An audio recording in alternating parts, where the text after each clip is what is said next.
Hello there, Rochelle here with Dreaming English, and today I'm going to have part 2 of my conversation with Mel, where we continue to talk about the benefits of comprehensible input method and learning English without really focusing on the grammar. Are you ready? Let's go. Now, let me ask you, frankly speaking, if I didn't tell you that I was born and raised in Damascus, would you know that this person is American or Arab or Turks or can you, in the beginning, I'm talking like 5 minutes or 10 minutes, would you recognize that his nationality or my nationality easily, or it would be like mysterious in the beginning, and then you might ask me some questions to confirm? What would be your reaction when you hear me, or what was your impression when you heard me the first time? I think that I assumed that wherever you grew up was someplace where English was one of the main languages because your English is very good where there's no perceived accent at all. And one thing that I do know is that if somebody say if you have somebody like my children's father's from Russia. He moved here when he was 17 or 18 years old. He'll always have an accent. And he's very gifted in languages. He's probably knows 3 or 4 languages, and his mother as well. And I know that when people come, and I have a lot of students that are from other countries, they come here. If they come here before they're 10 years old, they will speak English without any accent. If they come here after 10, they probably have an accent, and they'll have the accent forever. So it sounds to me, and I'm not sure when you learn, if it was something that you learned throughout your childhood or whatnot, but it sounds like you must have, because I don't perceive any strong accent. And I was just, that's what I would think myself. So that proves that your method is the right way, and the method I'm following now, that let me say practicing, okay, is the right way, the right path to learn languages, which is the natural way. I'm talking about people who curve for learning the language as it is, not as they want. Okay, I can speak English fluently and with accent, I don't care. Okay, this is let's say one group. The other group say, okay, I want to speak English like natives or as fluent as native, which is another group, right?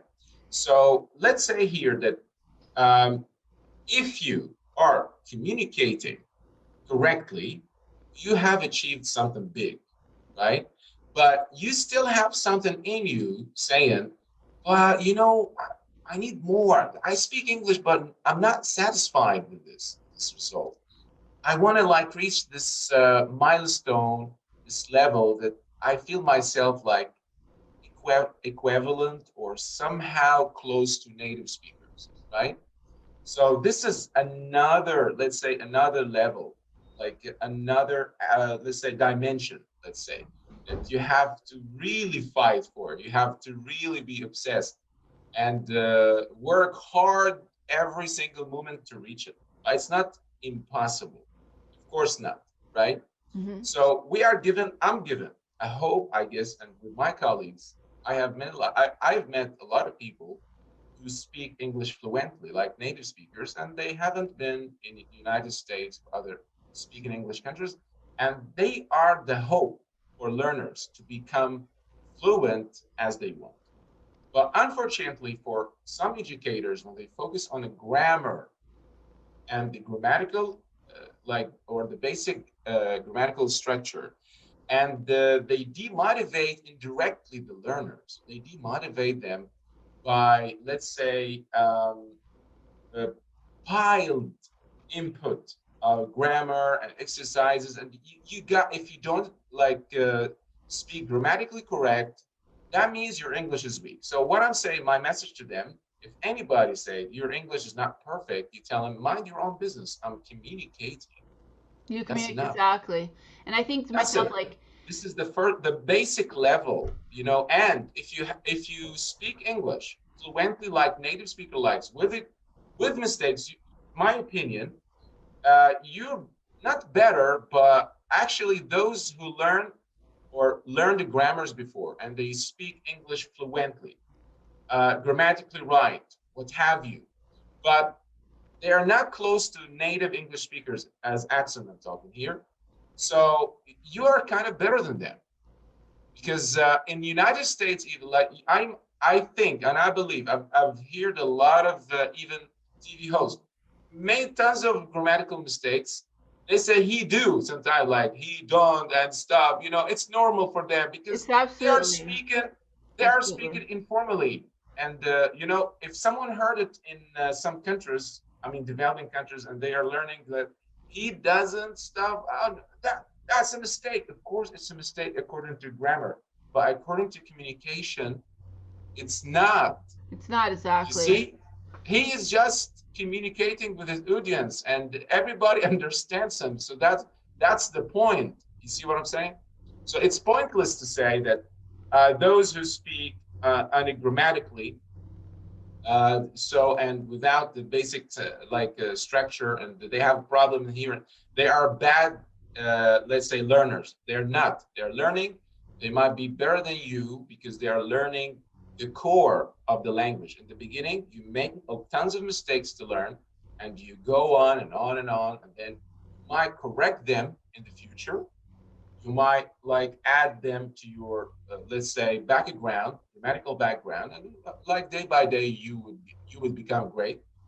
Or you keep going like this, but people like your performance as because you understand, I understand, that's the point, right? Hmm. So and here it's a bit like controversial because some people say if you learn English in the early beginning, like grammatically right and everything is correct, you wouldn't suffer in the future.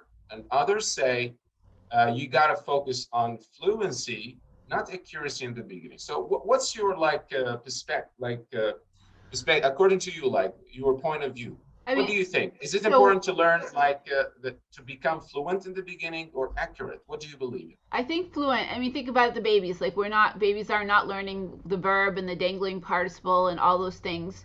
And now, when I was in middle school, we had to do what was called a sentence diagram, and we had to actually list out all the different things and make a diagram. This is the helping verb and so on. And I only did that once in my life and never did it again. And as I'm speaking to you, I'm not thinking about, oh, did I put the verb in the right place? Did I say this in the right tense? I'm not thinking about it. It's just coming out natural. So I think the fact that, yes, you are going to hear people, even when I edit my videos, I'm like, oh, I made a mistake there. Well, that's the way we naturally speak. We're going to speak just like you said, those newscasters that sometimes speak, and they're going to have a mistake because they're communicating naturally. Now, when I write, I try to write grammatically correct, but I have this little program called Grammarly, so it just will like, oops, That's I what I'm made this saying. mistake. So I usually That's like, I right. think to myself, I'm never going to You send don't an have to email with worry grammar about problems because I use that tool, teeny but tiny mistakes. it's writing is where I kind of feel like it's important to have it grammatically correct or whatever. But when you're speaking and communicating in person, I think that that's not a natural way of speaking because your mind is thinking so fast that you're not going to 100% say everything correctly because that's not natural. Exactly. So that That's would be my opinion on that, is that I just don't think, I'm not thinking about whether or not I should end of sentence. Oh, I ended the sentence in of. You're not supposed to end it in of, like, or oh, I started a sentence with and. That was a big no-no, right, in grammar. You're not supposed to send, but we do that all the time when we speak, and it's fine. it is fine. Like that being said, we are on the same page. As educators, like let's say, or teachers, let me say, and we believe in the same thing. That you gotta let learners feel comfortable when they learn, and then the let's say the output would happen, but you gotta be patient, Hmm. right?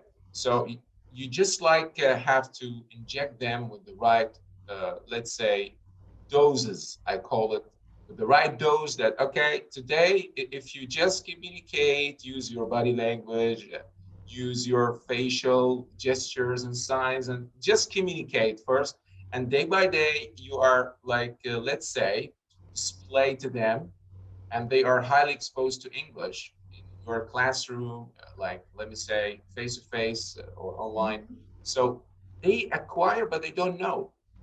This is another like point, scientifically speaking. The mind works all the time. And you don't know when you start speaking fluently, but you just have to go on. It's like the same when you go to the gym. You can't get like results in few 2 weeks or like 3 weeks. And then you say, it's not working. You got to keep going on, keep punching and keep practicing. There is a like, let's say a point, a turning point, like where you turn into that person that you want. But I've heard something which is like very interesting, that it's wrong to have objectives and goals in English. Just go on. No objectives, no goals. Your goal, or let's say your um, point here, that I'm progressing. If your objective that I'm progressing, there's no, let's say, mountaintop, because there's no mountaintop. You know what I'm saying? I mean, Exactly.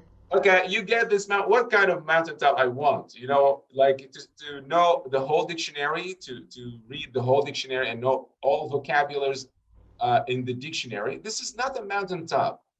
I'm not going to use them all. I'm going to No, use it's like just maybe words 1,000, 2,000 words for to sure. deal with people. So it's not a mountaintop. What's the mountaintop? To speak fluently. Okay, I'm speaking fluently, but I'm not also, that's not enough. It's not adequate for me. I want to go on. So there's no objective and goal. The real thing you got to do is I'm progressing, and you got to be happy in this process, right? That you are progressing, you're learning every day. And for me personally, look at dictionaries, Merriam-Webster, Cambridge, Oxford. They all the time show you a word that you're not going to use it. The word of the day, and I look at it, I ignore it personally. Why? Because it's, for me, it's pointless. I might check it out, but after a few seconds, I forget about it. And I'm sure native speakers don't know it, don't use it. I This is think the for best way, professors, educators, might be at yeah, universities for experts, specialists, but I'm talking about the language, like what we are using now, right? So for me, I know many vocabulary, academic, but I'm not going to use them now. I don't need to use them, and there is no point for listeners to hear me saying something, let's say mysterious. And by the way, it's let me talk frankly about it. It's a trick. Some tricky teachers, or let's say like speakers, they use like these academic words to show off.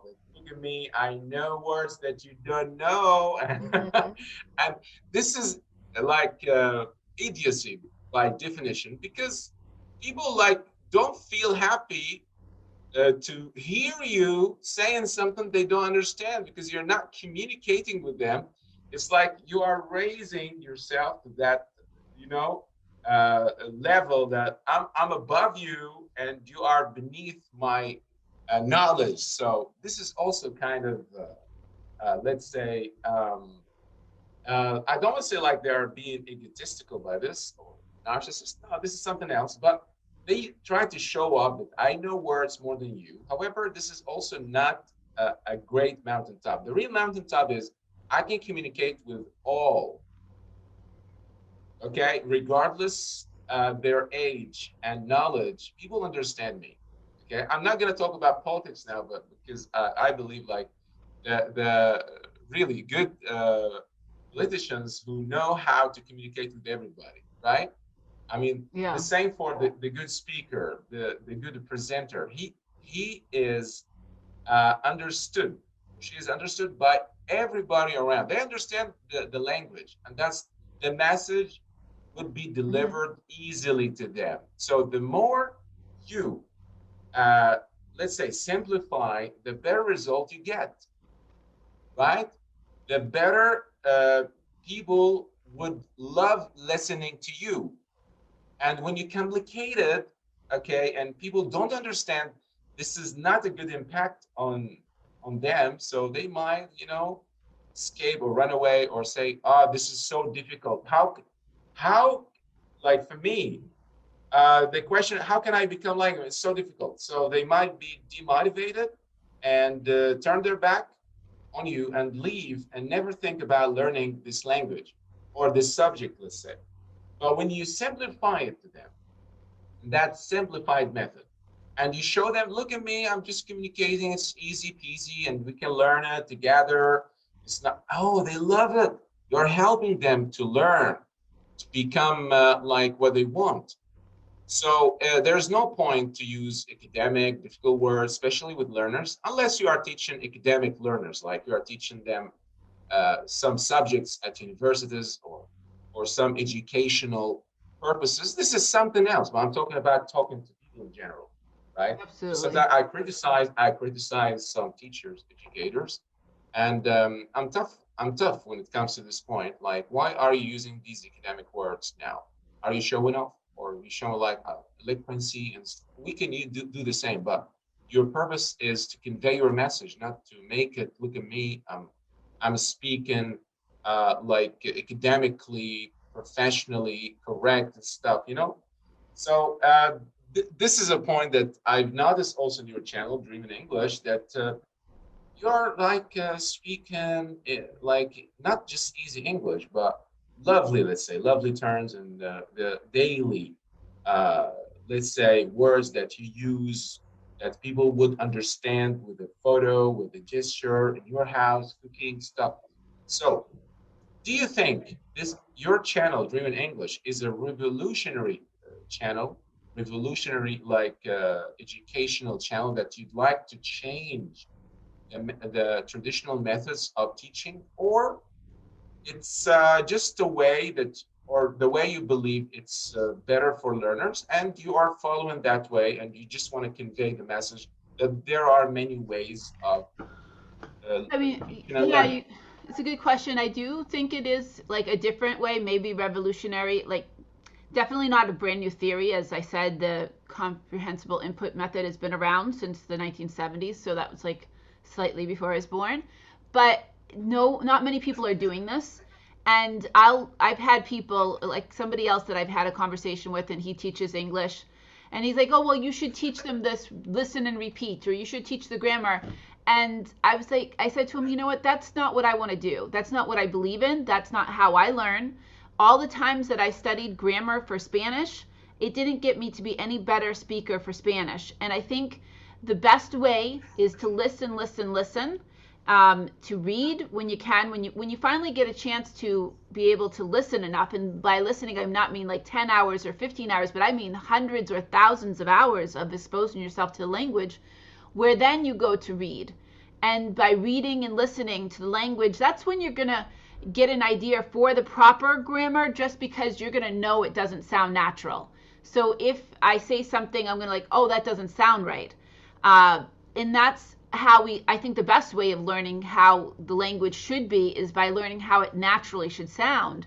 And so that's what I believe in. And I want to make something where people are going to be able to watch it and be able to understand it and be able to learn it naturally. And I could have somebody say, you know what, you could make a channel and you could have like all these different followers and do it like this person that's teaching English. And I was like, no, I don't want to do that. That's not, I'm not come to YouTube because I want to have, you know, tens of thousands of followers and I want to make a ton of money. I come to YouTube because I want to teach language in a fun, natural way, and I want to be creative. I kind of like the way that I make the videos. I like to be a little creative and change the backgrounds and make it a little fun, and be able to make videos also about any particular topic, because any topic could be something that you can teach. So I can make a topic about going to the park. I can make a topic about cooking. I can make all these different topics. And actually, what I realized is, geez, we got a lot of topics about food. We seem to like food and cooking, apparently. Yeah, So your video is kind of like let's say vlogs. You are a good vlogger actually. We can yeah, see like many natural. I said before, like the thing or many things I like about your channel that I see real English there. You know, like whenever I see some English videos, including my channel, because I'm teaching in a way like there's white background or brown background, I'm just explaining and teaching them like what I know, what not, and stuff. But for you, you go to a park and you have your cameras. maybe I wanted to have someone to hold the camera for me. That's why I can't be a vlogger now, because I'm alone here and it's very difficult. In the Yeah. future, maybe with someone I got a pretty cool, hold the camera and follow me wherever I go, and I yeah, can do something like this. But for me personally, I try to focus. I am the product. Let's say I am the one. Okay, there's nothing you can see in the video except me and those subtitles and words here and there, and some photos. But for you, you like let's say you. I don't want to say you play it, but this is the right way. You play it professionally, because you go to the natural thing, and people like don't get bored because they watch things. They watch nature. They not just learning, right?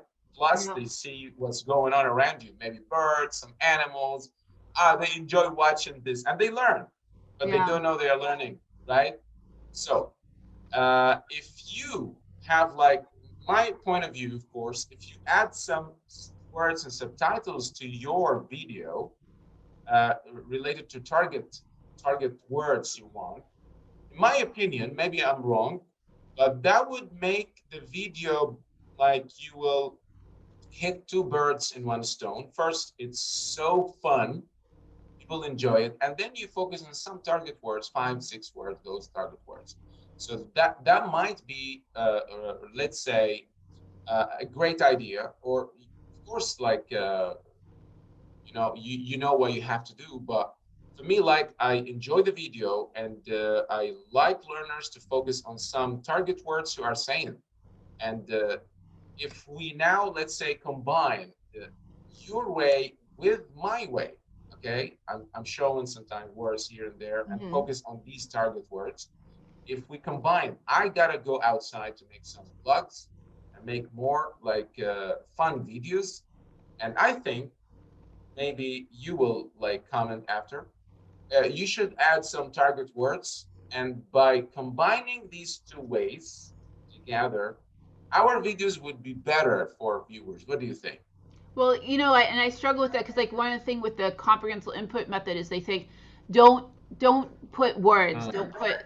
So I do that a little bit, and actually, what I started to experiment with the YouTube Shorts is I'm making these like little short videos, and I am adding words because they're very very short, and I'm like, okay, I could teach city versus country, day Yes, versus night. So I'm putting the words on there, and when and I changed the background, I decided, like, I'm gonna, like, maybe I'll film it outside, or maybe I'll I have film seen it. that, right. So I put some words on there. So kind of experiment, but if I do the long So version, it's kind of eliciting, right? You work on eliciting more, yeah, and like the I'm trying to elicit. figure out what I could do with those shorts, those YouTube shorts. I'm like, well, maybe I could still teach this, like, this concept, this opposites, right? And to kind of like bring it home as what I'm trying to teach, I'll throw in the word when I'm saying, okay, do you work outside? I'm going to have the word outside, and then I will be inside, and that word disappears, and the word inside comes on. So that way they can see that I'm inside and I'm talking about inside, and there's the word inside. Um, but I struggle with that because the people that talk about this whole comprehensible input method is saying, don't teach people how to read, that comes later. So I kind of like doing a little bit of it, but if you see what I mean, it's kind of like, okay, I see what you mean. I see what you mean yeah, exactly. But today also they can turn on the subtitle. They can right, follow you, no which problem. is what I do when I watch Spanish. I turn on the subtitles. I Mm. tried to correct them. It's really time consuming, and I don't have a lot of time. And there's a whole idea of inputting your own, but I don't have time to do that. And I find that the YouTube Ah, auto generated subtitles are good enough. I watch them in Spanish, and they're not yeah, good 100%, but enough. they're good enough. So when Uh, people ask me to put subtitles, it's fairly good, actually. Yeah. I tell them to turn on the YouTube auto generated ones. I think they're pretty Now, good. this is what I struggled with. Like, recently, I've struggled with some, let's say, comments that some people say, I don't understand what you're talking about. They are Arabs, and some of them Turks and Arabs. Let's say Arabs, and then I had to translate, not translate, just to show them, like, a subtitle in Arabic. I made it for them specially, one video, introductory one, just to explain my method in Arabic, Hmm. and that's the last time. I just explained Takes a my long time method to in do Arabic that. for them. that's the last time. I wouldn't do that, of course, in other videos. I mean, But one thing then that I say my way is not the traditional way of learning. It's a different way. So you should, whether you accept it or find yourself another channel, find yeah, yourself another path that you really like. That doesn't mean my way is the best or you don't understand, exactly. but this is the way I'm following. So I'm not going to change it now because I believe this is the right way, or one of the best ways to learn English is the comprehensible input, the natural comprehensible input, let's say. And then when you follow it, it takes time. It takes a Hmm. lot of time It to does take finally a lot of time. you become a good speaker. Absolutely, I believe so. And I So have is there? added some words, like I did these ones where it's like idioms, which I think you've done something like on food idioms and stuff. So I did these idioms, Yeah, I love food, and by the way. That's why. exactly. And so somebody said, could you put in, like, if you're saying that life is a piece of cake or something. So when I first talk about it, I am adding that because I got that request. I'm like, okay, I'll put it in there at the beginning when I'm talking about that particular idiom. I'll put in the text so that way they can see what I'm talking about. So I've done different ones on. It could be idioms about, I don't know, nature, animals, whatever. I did one on food idioms similar to what you did. And so I am adding that in because I got that request, but to add in a lot of text is just not something. Instead, I think to like add in a picture. Like if I'm talking about something and I think when I go and edit it and I think, geez, I wonder if somebody that's a beginner is going to understand that. Let me add in a picture. So I'll go and find a picture and I'll add that in to try to help them understand what I'm talking about. So those, Pictures would help a lot. and that takes me a long time. That's why, like, I've been doing more of these conversations and I've been doing these little YouTube shorts because when I do those ones where we're drawing and when we're drawing the pictures and adding the pictures, that takes me hours to edit a video that is 10 minutes long. Wow. You know what? Like pictures would be kind of lead in to the, let's say, the targets you want. Yeah. And let's say, moreover, when you think about it, like most of, I guess, learners, most of them are visual learners today because they watch a lot of videos, a lot of photos every day, Instagram, Yeah. YouTube channel. Like they just they love watching. And when let's say it gets stuck in their memory, when they see a photo, they link what you say to the photo. So they remember the photo, then they learn, or they remember the word. That would help them a lot. Like when you have nature behind you, lake, and then we say lake, and then you have this photo, and I remember the word because I link it, connected to the photo. So this is a great way of learning, and it's memorable for them. So I do appreciate that. It takes a lot of work and efforts, but it pays off later. It pays off when it comes to see the learners learn very Yeah. well. So really, thanks a lot for having me today. Yeah. I really enjoyed the let's say the conversation. It's so insightful. Okay, so I guess I've learned many things out of our speech conversation today.